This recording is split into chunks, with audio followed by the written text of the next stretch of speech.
Assalamualaikum warahmatullahi wabarakatuh. Perkenalkan, nama saya Latifah dari kelas 2B dengan NIM 666 12039. Perkenalkan, nama saya Gadis Susiana dari kelas 2B dengan NIM 666 1200104. Halo, saya Anissa Hermalia Putri dengan NIM 666 1200105. Saya Deviana Tasya Winanda dengan NIM 666 1200038. Assalamualaikum warahmatullahi wabarakatuh. Perkenalkan, nama saya Ulkia Oktadiana dari kelas 2B dengan NIM 666 12040. Di sini saya akan menjelaskan mengenai sejarah hidup Sokrates. Sokrates merupakan salah satu tokoh filsafat yang terkenal sebagai pemikir yang kritis dan cerdas yang lahir pada tahun 469 sebelum Masehi di desa yang dekat dengan lereng gunung Likabetus di Athena. Ayah dari Sokrates merupakan seorang pemahat patung pada masa itu bernama Sophroniscus, sedangkan ibunya adalah seorang bidan bernama Paenarete.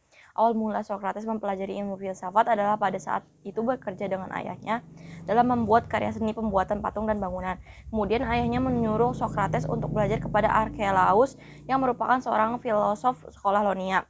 Nah, fun fact yang pertama, Sokrates dianggap sebagai perintis dari cabang filsafat etika karena ketidaktertarikannya kepada bidang metafisik yang memiliki pemikiran abstrak dan ia lebih tertarik kepada perubahan mengenai kehidupan manusia.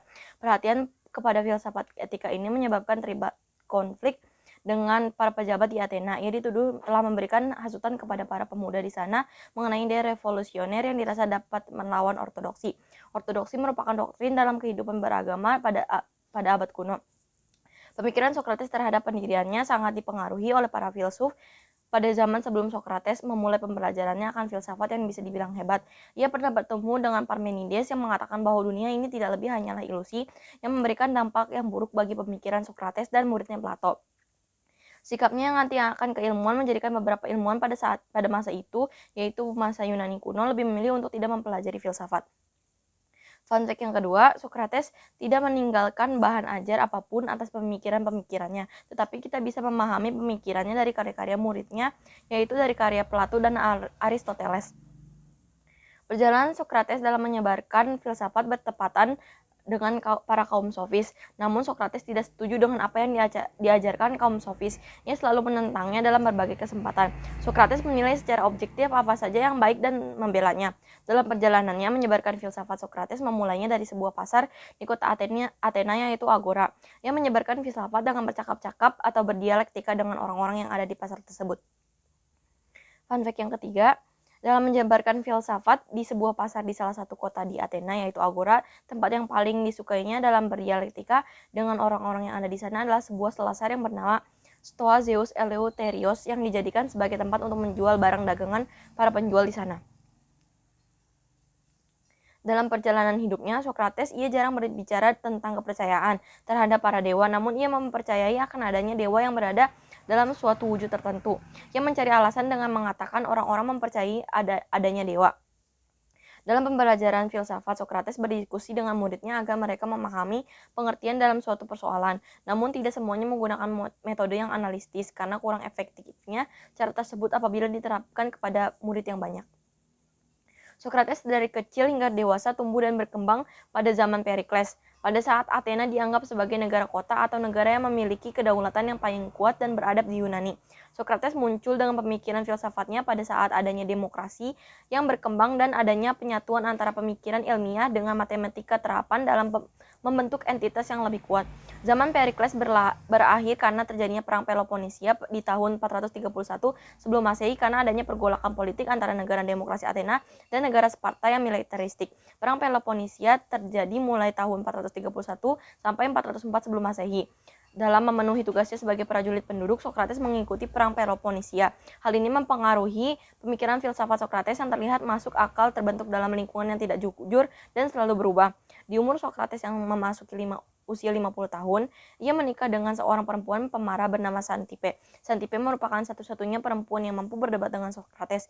Hidup dengan Sokrates tidaklah mudah. Pada usia Sokrates yang memasuki usia ke-65 tahun, perang Peloponnesia berakhir dengan pergolakan politik yang menimbulkan suatu penghinaan terhadap Athena. Pemimpin Sparta Lysander yang memenangi perang Peloponnesia membentuk pemerintahan yang pro-Sparta dan melantik Dewan 30 Tiran yang menyebabkan Athena memasuki masa yang memprihatinkan karena banyak terjadi perampasan harta dan penahanan. Sokrates tetap bertahan di Athena walaupun keadaan yang begitu rumit dan para pendukung demokrasi melarikan diri keluar Athena yang banyak pejabat yang tidak kompeten. Fun fact yang keempat, dalam buku Plato yang berjudul Republika menjelaskan bahwa gagasan filsafat Sokrates yang dalam menghadapi kondisi masyarakat Athena setelah perang Peloponnesia yang merupakan suatu mimpi buruk. Pada saat terjadi perang saudara selanjutnya, Sokrates tidak memilih untuk mengambil bagian dalam politik. Pada tahun 399 sebelum Masehi, Sokrates ditangkap dan ditahan dengan tuduhan melanggar susila dan merusak kaum muda karena memberikan hasutan ide-ide yang revolusioner. Penangkapan Sokrates ini disebabkan oleh Anytus, salah satu murid Sokrates yang menyimpan dendam terhadap Sokrates. Sokrates diadili di hadapan 500 anggota dewan juri dengan jaksa yaitu Meletos yang merupakan orang kepercayaan Anytus. Hasil akhir dari pengadilan Sokrates tetap dihukum mati. Sokrates diberikan mangkuk yang berisi racun yang langsung diminumnya dalam satu kali tegukan. Karena masyarakat Athena menetapkan kebijakan eksekusi hukuman mati yang dilakukan oleh terdakwa. Nah, fun fact yang kelima, setelah kematian Sokrates, Plato dan muridnya yang lain yang tempat tinggalnya dekat dengan Sokrates melarikan diri ke kota Megara untuk menghindari potensi tuntutan yang dikeluarkan oleh Athena. Sejarah hidup dan fun fact Sokrates didapatkan dari beberapa sumber bahan bacaan. Yang pertama, jurnal yang ditulis oleh Fahriansyah di jurnal Al-Ulum berjudul Antisofisme Sokrates. Yang kedua, buku yang ditulis oleh Redi Susanto yang berjudul Ensiklopedi Tokoh Dunia Sokrates. Dan yang ketiga, buku yang ditulis oleh Kumara Aryuana yang berjudul The Greatest Philosophers, 100 tokoh filsuf barat dari abad 6 sebelum Masehi sampai abad 21 yang menginspirasi dunia bisnis. Pemikiran Sokrates, saya mendapatkan sumber bacaan ini dari jurnal karya Mahfud dan Patsun. Objek pemikiran Sokrates bukan alam semesta, tetapi manusia. Manusia menurut Sokrates adalah makhluk sadar yang dapat mengatur perilakunya sendiri. Manusia hidup dalam bermasyarakat.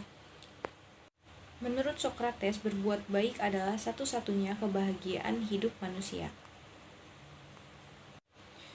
Menurut pemikiran Sokrates, tujuan kehidupan manusia adalah pembuatan jiwanya sebaik mungkin karena jiwa adalah inti manusia. Manusia tidak berbuat kesalahan karena sengaja, tetapi karena keliru atau ketidaktahuan. Seandainya tahu apa yang baik baginya, maka ia akan melakukan kebaikan itu. Tujuan kehidupan manusia adalah kebahagiaan menurut pemikiran Sokrates. Bagi Sokrates, jiwa manusia adalah karena inti sari manusia. Hakikat manusia sebagai pribadi yang bertanggung jawab. Oleh karena itulah, manusia wajib mengutamakan kebahagiaan jiwanya atau eudaimonia lebih dari kebahagiaan lahiriah seperti kesehatan dan kekayaan. Jadi, hidup saja tidak cukup, tetapi hidup yang baik adalah bagi jiwa. Jika tujuan hidup baginya adalah bagaimana orang dapat mencapai kebahagiaan. Nama asli Plato adalah Aristokles. Ia dilahirkan di Athena pada tahun 247 sebelum Masehi dan meninggal pada tahun 347 sebelum Masehi pada usia 80 tahun. Ia dibesarkan dari keluarga aristokrasi yang secara turun-temurun memegang peranan penting dalam politik di Athena. Plato adalah seorang filsuf besar dari Athena yang hidup antara 248 sampai dengan 347 sebelum Masehi. Ia adalah salah satu tokoh penting dari Yunani kuno dan sangat berpengaruh pada sejarah pemikiran filsafat barat.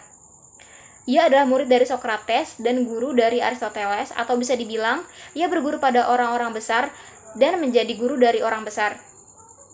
Intisari pemikiran filsafat Plato adalah pendapatnya tentang idea. Konsep pengertian yang dikemukakan Sokrates diperdalam oleh Plato menjadi idea. Idea itu berbeda sekali dengan pendapat orang-orang.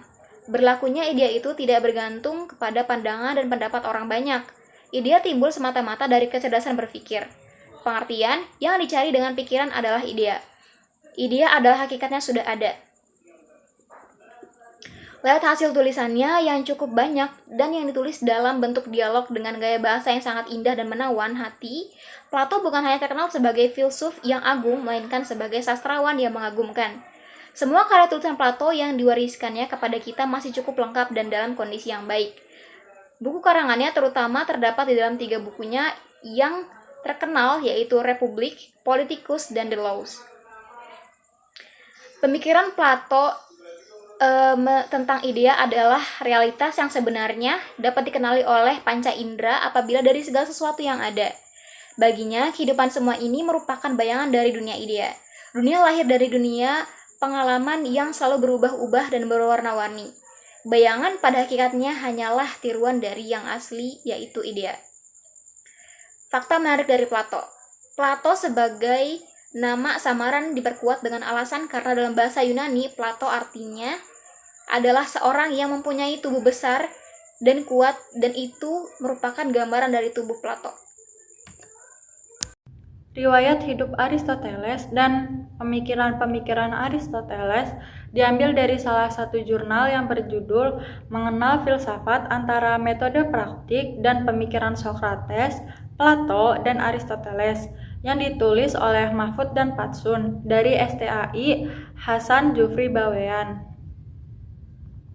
Riwayat hidup Aristoteles. Aristoteles dilahirkan di Stagira, Yunani Utara, anak seorang dokter pribadi Raja Makedonia, dan ketika berumur 18 tahun, ia dikirim ke Athena untuk belajar pada Plato. Ia belajar pada Plato selama 20 tahun. Ketika Plato meninggal dunia, Aristoteles mendirikan sekolah di Assos atau Asia Kecil. Aristoteles memiliki kecenderungan berpikir saintifik, tampak dari pandangan-pandangan filsafatnya yang sistematis, dan banyak menggunakan metode empiris, dan pandangan filsafatnya lebih mengarah kepada hal-hal yang konkret. Dia juga pernah menjadi guru dari seorang jenderal terkenal yaitu Alexander Agung. Aristoteles memiliki karya luar biasa, yaitu adalah filsafat etika, negara, logika, dan metafisika. Di dalam dunia filsafat, Aristoteles dikenal sebagai bapak logika. Logika Aristoteles dikenal sebagai logika tradisional dan sebagai pengantar pada logika modern. Logika tradisional di sini disebut dengan logika formal, sedangkan bagi kaum santri dikenal dengan sebutan ilmu mantik. Pemikiran-pemikiran Aristoteles. Pemikiran filsafatnya disusun secara sistematis dan dikelompokkan menjadi 8 bagian. Yang pertama yaitu ada logika atau jalan pikiran atau proses nalar. Yang kedua ada filsafat alam atau juga alam semesta atau fisika. Yang ketiga ada psikologi yaitu jiwa manusia. Yang keempat ada biologi yang membahas tentang hayati. Yang kelima ada metafisika yaitu melampaui fisik. Yang keenam ada etika, yaitu membahas kebaikan atau moral. Yang ketujuh ada politik dan ekonomi. Dan yang kedelapan ada retorika dan poetika atau bahasa dan kesenian. Karya Aristoteles. Menurut sumber dari artikel ilmiah tentang sekelumit tentang risalah poetik karya Aristoteles oleh Aditya Nirwana, pada usia 17 atau 18 tahun, Aristoteles dikirim ke Athena untuk belajar di Akademia Platon.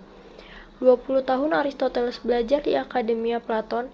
Di sana ia menerbitkan beberapa karya atau logik dan retorik. Dalam poetik, Aristoteles mendiskusikan secara sistematis kriteria formalis dalam menganalisis karya seni, khususnya sastra. Aristoteles memberikan perhatian khusus untuk membahas secara sistematis hubungan antar elemen dalam karya, yang merupakan aspek yang lebih dekat dengan pengertian modern tentang bentuk karya seni.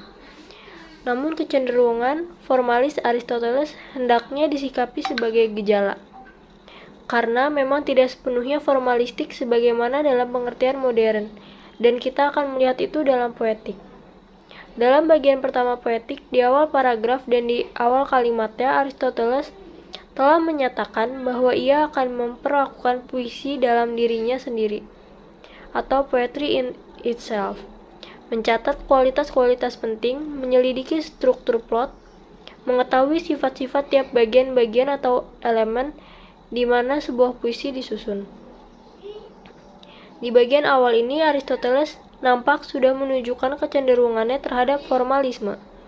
Selanjutnya, Aristoteles menjelaskan tentang jenis-jenis puisi, atau tentunya dalam buatan sastra Yunani klasik, yang diantaranya 1. Tragedi, 2. Ditiram, 3. Komedi atau iambik, drama, ainos, diagrama, satire, poemata, epik, retorik, ampigenesos, dan akustik.